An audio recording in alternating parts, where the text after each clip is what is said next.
Hello, welcome to the WEI TUO Academy. My name is Jonathan Snowiss, and I've been practicing Tai Chi, Qigong, Kung Fu meditation for about 25 years. I'd like to present the knowledge I have to help you in your practice. Today I'd like to start off with the Wu Ji stance. The Wu Ji stance is a very basic stance in Tai Chi and Qigong, and also martial arts. The stance is understanding your posture, your structural alignment, and relaxations through that. Wu Ji means the place before the Tai Chi. Tai Chi is the yin-yang, the two extremes, and when the universe started moving around, there was the Tai Chi, but before that there was the Wu Ji, the Tao.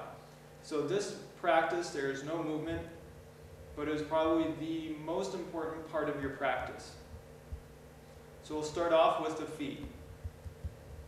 Your feet should be shoulder width, and this is one way to test for it. Take one heel and place it next to the toes. Place them both feet pointing forward. The outside of your feet should be parallel to each other. Now with the feet. The feet need to grip the ground. Now it doesn't mean to put the toenails into the ground. Students have asked me about that. It's not the toenails. It's actually the pads of the toes pressing down and pulling in so you can lift the arch. So there's the pads of the toes, the balls of the feet, the side, and the heel of the foot need to be touching the ground. So you press in, and you have your feet are stuck to the ground, and it feels like a suction cup. Like you're sucking yourself to the ground. Next, come the knees. A lot of times people have a habit of standing like this and putting the weight into their arches. This is why some people have fallen arches.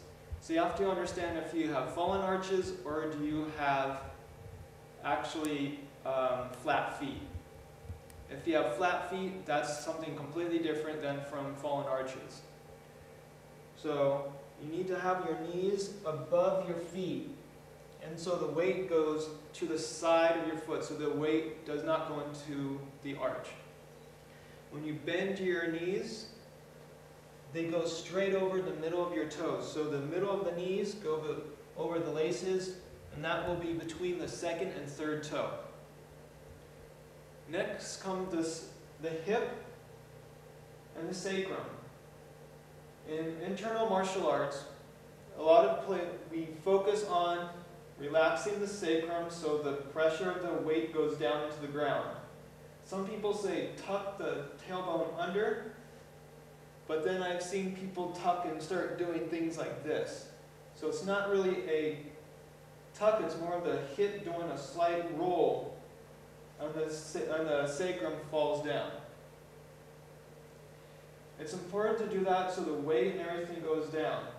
Some people have a bad habit of standing like this, in particular women, to do this so they have a sexy curve. It is terrible for the back. It's important to relax it down so the muscles can relax and the weight can go into the ground. So the hips are actually going to be pushing slightly forward, and that helps drop the sacrum and drop the legs and drop everything into the ground. Next comes the spine. You need to lift the crown of the head straight up. In Qigong we say, you are the pillar between heaven and earth. In Tai Chi we say you're suspended from the heavens. Either one works.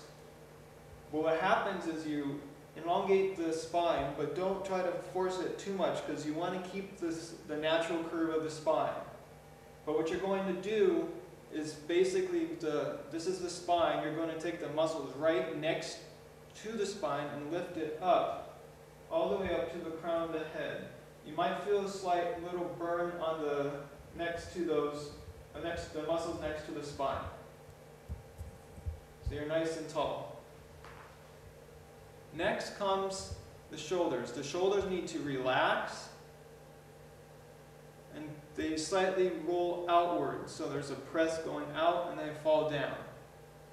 Inside the armpits, you want to be able to place an egg.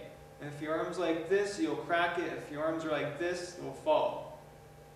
So one way to measure a good way is to put your palms facing backwards and the elbows push outwards. From here, keep the elbows still and roll on the middle finger so the palms face inward.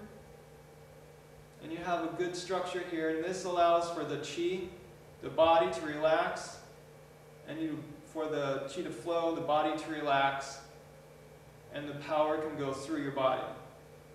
And one last thing a lot of people overlook is the use of the fingers. A lot of times people stand and they're gripping something this way. This is actually the tendons and the muscles pulling inward, so it's not actually opening up. It might feel relaxed, and this might feel, and keeping your hands straight might feel awkward, but that pushing the fingers through opens up the chi to go through your hands. So you can see how I'm holding my structure here. This is the basic Wu Ji stance that is used in Tai Chi, Qigong, and martial arts. Thank you.